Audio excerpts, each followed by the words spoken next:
I would just like to spend a few minutes here briefing my presentation on why I think the CH-640 deserves more recognition than it presently gets.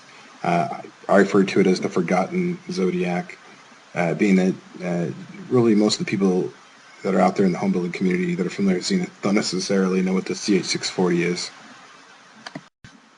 Most people instantly think of the Stoll line of aircraft when thinking of the Zenith aircraft company.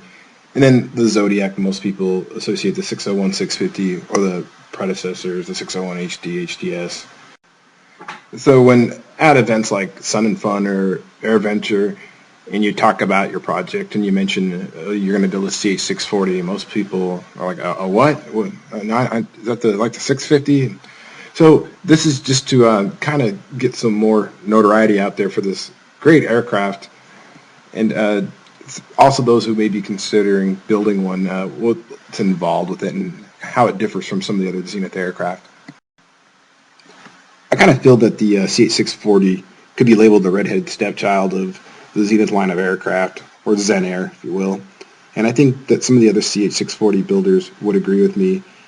It certainly doesn't get the same level of attention that a lot of the other Zenith products have gotten. When I ask why, the answer I usually get is that most of the efforts are focused on where the demand is, and over the last few years the demand has transitioned to the LSA market. But even so, the 801, which certainly isn't an LSA either, seems to get a fair level of recognition and attention. You will always see it present at the main event. And the response to that is that, well, the 801 fills a certain niche market, which makes it more popular than what the CH-640 is able to provide.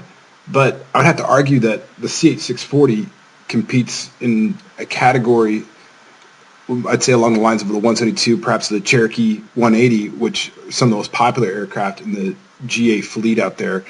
And that's something I'm going to talk about here later in my presentation. Okay, the CH-640 is largely based on the CH-2000. So before we can go into the details on the CH-640, we need to first talk about some of the details of the CH-2000. The CH-2000 is a Part 23 certified aircraft. It was first put into production about 1994 by Zen Air, located in Midland, Ontario, Canada. There were only a few minor changes along the way. In 2000, the CH-2000 was rebadged under the name the Alaris, and production was moved to Eastman, Georgia, under the AMD plant. It also gained a carbon fiber canopy that was integrated into the airframe to give it a modern look, better look.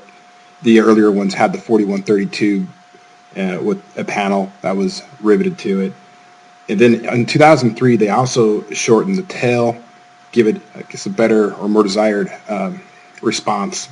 If you look at the pictures here, you can see the older ones had the larger tail, which the CH-640 maintains. It still has that larger tail, but in the Alaris's post-2003, we'll have the smaller one. If you notice here, you'll see that some of the older Zen Air CH-2000s had these strakes down along the bottom longerons, and that was for initial spin certification. They're no longer required. The CH-640 doesn't have them. The newer Alarises do not have them either. Okay, so let's talk about the differences between the CH-2000 and the CH-640. Starting with the firewall, the CH-640 was planned around 180 horsepower Lycoming 0360. Other than that, very little has changed in the firewall forward. It maintains the same firewall, the same engine mount that held the 0235 on the CH-2000, and the same cowling. The cowling will need to be modified if you put a fuel-injected IO360. That's why sometimes you'll see the blisters on some of the cowls. The landing gear has been reversed, like you can see it how it's spun around in order to accommodate a further aft CG for the extra weight of the rear passengers.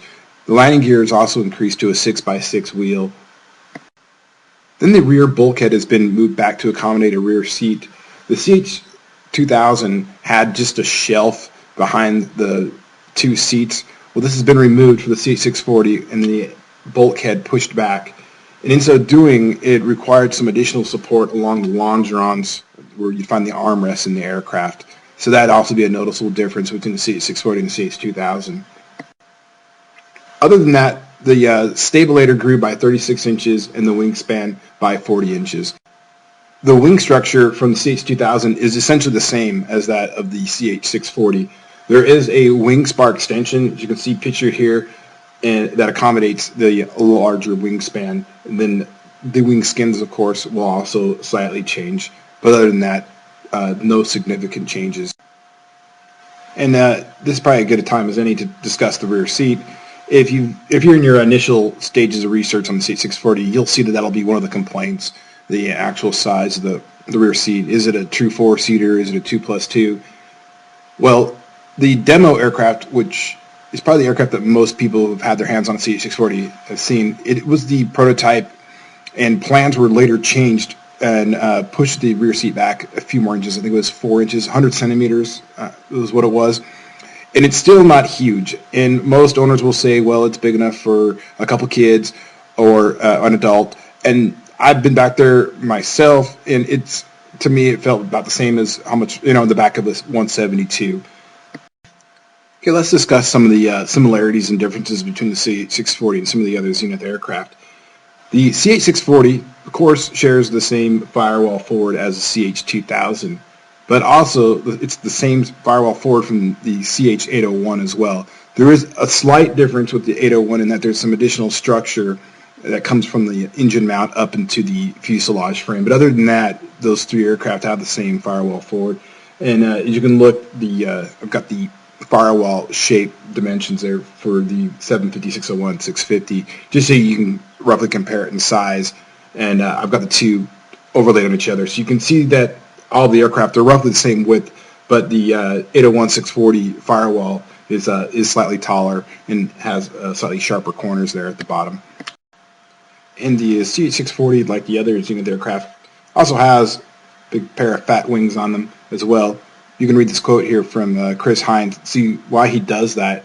You can gain significant advantages of adding structure to the wings, making a stronger aircraft, and meanwhile not really incurring a significant drag penalty at speeds below 200 miles per hour, which, as far as I'm tracking, all Zenith aircraft fly at speeds below 200 miles per hour. The CH-640 also has the all-flying rudder, which is very, very similar to all the other Zenith aircraft. And the CH-640 builds very similar to the other Zenith aircraft as well. One of the differences is that the CH-640 does not come with a build manual, except for a supplement for the rudder. If you get the rudder kit, there's a manual for that. But otherwise, the rest of the kit is built by what's known as IPLs, inspection parts lists. And here it'll list the part number and a quick brief description on what it's done with that part, which is one of the things that makes it a little different. Then as you look at how the aircraft builds, it's very similar to in the other Zodiac aircraft, the 601, 650, starting with the largest piece in the kit, the fuselage bottom, which is built on a flat table and then built up from there.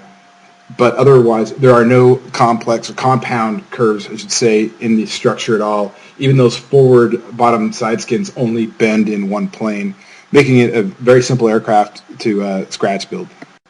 The CH-640 is slightly larger, though, than the other aircraft. You can see once you get the firewall on, you're going to be over 17 feet. So you're going to need a rather large table before you get the fuselage up on its gear and start mounting the engine. And let's go in a little bit into scratch building, which is one of the things that makes the CH-640 desirable, the fact that it can be scratch built. Plans today, they are $495, and the plans are pretty good. They're not quite as clean as the new CH-750 plans, but they're still very workable and pretty easy to understand. If you were going to go in and start scratch building today, this is what you'd need to build your airframe. Okay, from the list there, you can see that to build the airframe, you require everything from 16 thousandths on up to 125 thousandths. By far, the most common is the 25 thousandths that's found in the kit. Now, if you ordered this today from Aircraft Spruce, you would end up spending $2,781.25 plus shipping. And what that essentially would get you would be the airframe.